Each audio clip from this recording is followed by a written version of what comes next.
Francis Ngannou est né le 5 septembre 1986 dans le petit village de Batié, au nord du Cameroun, dans une région marquée par une extrême pauvreté et un manque total d'opportunités. Son enfance n'a pas été faite de rêves ou de confort, mais de survie. Ses parents se séparent très tôt et il grandit avec sa mère, qui lutte chaque jour pour subvenir aux besoins essentiels. Dès l'âge de 10 ans, Francis est contraint de travailler dans des carrières de sable, transportant de lourds sacs pendant des heures sous un soleil écrasant pour un salaire dérisoire. L'école est secondaire, l'avenir incertain. Pourtant, un rêve commence à naître, sortir de cette vie. En regardant les rares combats de boxe diffusés dans sa région, il s'imagine un jour sur un ring, sans savoir comment ni quand.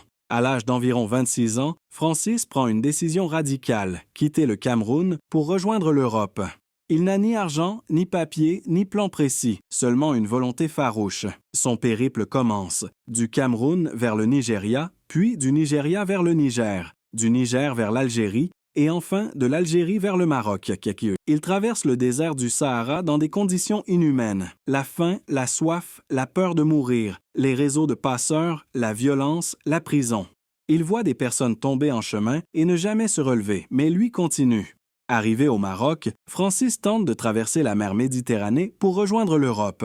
Il échoue 6 fois, arrêté par les autorités, renvoyé dans le désert, emprisonné, battu, humilié. À chaque échec, il recommence. Lors de la 7e tentative, après plus d'1 an de voyage, il réussit enfin à traverser la mer dans une embarcation précaire, au péril de sa vie, et arrive en Espagne. De là, toujours sans papier, il rejoint la France et arrive à Paris en 2013. Arriver en Europe ne signifie pas réussir. À Paris, Francis est sans abri. Il dort dans la rue, dans des gares, parfois dans des centres d'hébergement. Il ne parle pas français, n'a pas d'argent, pas de travail, pas de réseau. Mais un rêve ne l'a jamais quitté, le sport de combat. Francis parcourt Paris à pied, entre dans des salles de sport et demande s'il peut s'entraîner. Il est souvent refusé, pas d'argent, pas de papier, pas de crédibilité. Un jour, il entre dans une salle simplement pour se protéger du froid, la MMA Factory. C'est là qu'il rencontre l'entraîneur Fernand Lopez. Ce dernier remarque immédiatement une morphologie hors norme, une puissance naturelle exceptionnelle et surtout le regard d'un homme qui a survécu à l'extrême. En apprenant son histoire, Lopez accepte de le laisser s'entraîner gratuitement. Au début, Francis ne paie pas d'abonnement. Il aide à nettoyer la salle, à ranger le matériel et paie par une discipline et une rigueur absolue. Il mange parfois un seul repas par jour. Même après avoir commencé l'entraînement, il continue parfois à dormir dans la rue. Malgré sa force impressionnante, Francis manque de technique, lutte, jiu-jitsu, expérience. Il perd souvent à l'entraînement, souffre physiquement, mais ne se plaint jamais. Il dira plus tard, « Après le désert et la prison, plus rien ne me faisait peur. » Il commence par de petits combats en France, pour des cachets très modestes.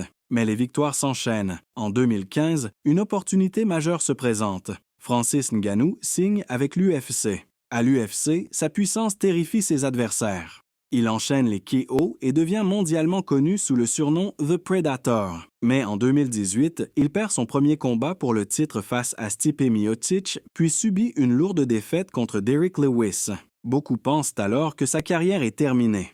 Ngannou se reconstruit, mentalement, techniquement, humainement. Il apprend la patience, le contrôle, et devient un combattant plus complet. Le 27 mars 2021, il affronte à nouveau Stipe Miocic. Cette fois, il domine le combat et s'impose par KO. Il devient alors champion du monde poids lourd de l'UFC. L'homme qui a dormi dans la rue, a échoué 6 fois à traverser la mer, n'avait même pas de quoi payer une salle de sport, est devenu champion du monde.